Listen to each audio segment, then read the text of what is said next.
Artificial intelligence కొత్త పుంతలు తొక్కుతోంది. మనిషి ఊహించిన దానికంటే అద్భుతమైన ఫలితాలను అందిస్తోంది.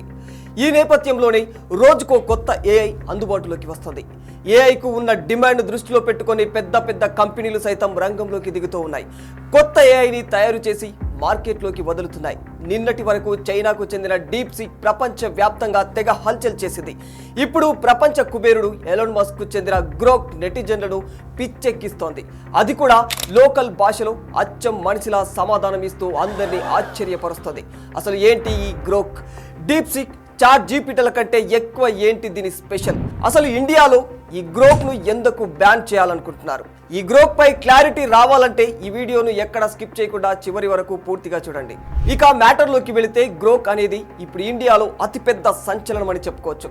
సోషల్ మీడియా ప్రపంచాన్ని శాసిస్తున్న పదం కూడా ఇదే. ఆర్టిఫిషియల్ ఇంటెలిజెన్స్ ఎంత మాయ చేయగలదో, ఎన్ని అద్భుతాలు సృష్టించగలదో గ్రోక్ ని చూస్తే అర్థమైపోతుంది.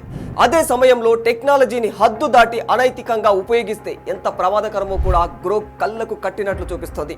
వైపు ChatGPT, DeepSeek war నడుస్తున్న సమయంలో అనూహ్యంగా ఎంట్రీ ఇచ్చిన గ్రోక్ ఆ రెండింటిని మించి చాలా తక్కువ సమయంలో ప్రజలకు దగ్గరైపోయింది. Give respect and take respect అని ఇంగ్లీష్లో ఓ మాట ఉంటుంది. దాన్నే తెలుగులో మర్యాద ఇచ్చి పుచ్చుకో అంటుంటారు. గ్రోక్ ఏఐ దీన్ని 100% ఫాలో అవుతుంది. మనం మర్యాద పూర్వకంగా ప్రశ్న అడిగితే అది మర్యాద పూర్వకంగా సమాధానం చెబుతుంది. మనం ఏరా, ఎలా ఉన్నావు, తిన్నావారా అని అడిగితే అది కూడా నేను బాగానే ఉన్నానురా, నేను ఏఐని కదా, లఫుట్, తిండి తిననురా అంటుంది.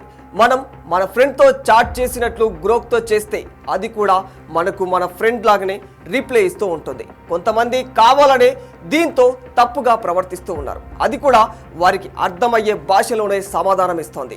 అయితే టెక్ దిగ్గజం ఎలాన్ మస్క్ ఆధ్వర్యంలో నడుస్తున్న ఎక్స్ ఈ గ్రోక్ ను డెవలప్ చేసింది. ఇది ఇతర ఏఐ మోడళ్లతో పోలిస్తే చాలా పవర్ఫుల్ గా కనిపిస్తోంది. రీసెంట్ గా గ్రోక్ 3 వర్షన్ కూడా రిలీజ్ అయింది. ఇది ఓల్డ్ వర్షన్స్ కంటే 10 రెట్లు వేగంగా పనిచేస్తుందని ఎక్స్ ప్రకటించింది. సూపర్ కంప్యూటర్ కోలోసస్ పై గ్రోక్ రన్ అవుతూ ఉంటుంది. ఇది కోడింగ్స్, మ్యాథమెటిక్స్ ప్రాబ్లమ్స్ సాల్వ్ చేయడం, ఇమేజ్లు క్రియేట్ చేయడం, గేమ్స్ బిల్డ్ చేయడం లాంటి చాలా రకాల పనులను చేయగలదు. ఇప్పటి వరకు అందుబాటులో ఉన్న ఏఐల కంటే ఇది చాలా అంటే చాలా భిన్నంగా ఉంటుంది. ChatGPT, Gemini, DeepSeek, Copilot లాంటి ఏఐలు మనం ఏమన్నా, ఒకవేళ తిట్టినా మర్యాద పూర్వకంగానే సమాధానం ఇస్తాయి. ఆలస్యమైతే సారీ చెబుతాయి. కానీ గ్రోక్ మాత్రం భయంకరంగా స్పందిస్తూ ఉంది. మీరు కన్నడ హీరో ఉపేంద్ర నటించిన సూపర్ హిట్ సినిమా ఉపేంద్ర అందరూ చూసే ఉంటారు. అందులో హీరో ఫిల్టర్ లేకుండా ఏది పడితే అది మాట్లాడుతూ ఉంటాడు, ఇష్టం వచ్చినట్లు చేస్తూ ఉంటాడు. ఇప్పుడు గ్రోక్ కూడా అచ్చం ఉపేంద్రకు ఏఐ వర్షన్ లానే ఉంటుంది. ఇది కేవలం సమాధానం ఇవ్వడం మాత్రమే కాదు, ఆ సమాధానం ఎందుకు ఇచ్చిందో కూడా వివరిస్తూ ఉంది. అయితే ఉన్నది ఉన్నట్టు చెబుతా, లేనిది లేనట్టు చెబుతా అన్నట్లుగా గ్రోక్ యూజర్లకు చాలా దగ్గరైపోయింది. దీంతో చాలా మంది తమకు నచ్చని రాజకీయ నాయకులను, సినీ స్టార్లను తిట్టాలని గ్రోక్ ను కోరుతూ ఉన్నారు. ఒక్క మాటలో చెప్పాలంటే సెలబ్రిటీలపై యూట్యూబర్లు చేసే రోస్టింగ్ ను గ్రోక్ క్షణాల వ్యవధిలోనే చేస్తుంది.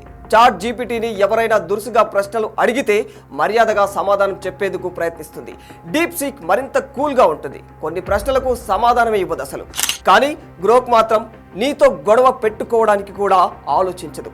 ఒక్క మాటలు చెప్పాలంటే గ్రోక్ ఎక్కువగా తిట్లు, రాజకీయ విమర్శలతోనే ఇండియాలో పాపులర్ అయిపోయింది. కొద్ది రోజుల క్రితం టోకా అనే యూజర్ గ్రోక్ ను ఓ ప్రశ్న అడిగాడు. దానికి గ్రోక్ త్వరగా స్పందించలేదు. దీంతో సహనం కోల్పోయిన అతగాడు దాన్ని తిట్టాడు. గ్రోక్ ఊరుకుంటుందా? అది కూడా హిందీ భాషలో రెచ్చిపోయి మరీ తిట్టింది. ఇక్కడ జనం కూడా గ్రోక్ ను గోకి మరీ తిట్టించుకుంటున్నారు అనుకోండి, అది వేరే విషయం. ఈ నేపథ్యంలోనే గ్రోక్ ఏఐ బూతు పదాలు ఉపయోగించడంపై కేంద్రం దృష్టి పెట్టింది. గ్రోక్ బూతులు తిట్టకుండా ఉండేలా చేసేందుకు ప్రభుత్వం సన్నాహాలు చేస్తోంది. ఈ మేరకు కేంద్ర సమాచార సాంకేతిక మంత్రిత్వ శాఖ గ్రోక్ పై ట్విట్టర్ ప్రతినిధులతో సంప్రదింపులు జరుపుతున్నట్లు తెలుస్తోంది. గ్రోక్ అలా తప్పుగా నడుచుకోవడానికి గల కారణాలు తెలుసుకొని నియంత్రణలు పెంచాలా లేదా పూర్తిగా బ్యాన్ చేయాలా అన్న అంశంపై కేంద్రం ఆలోచిస్తున్నట్లు సమాచారం. For more videos like this, subscribe Big TV channel.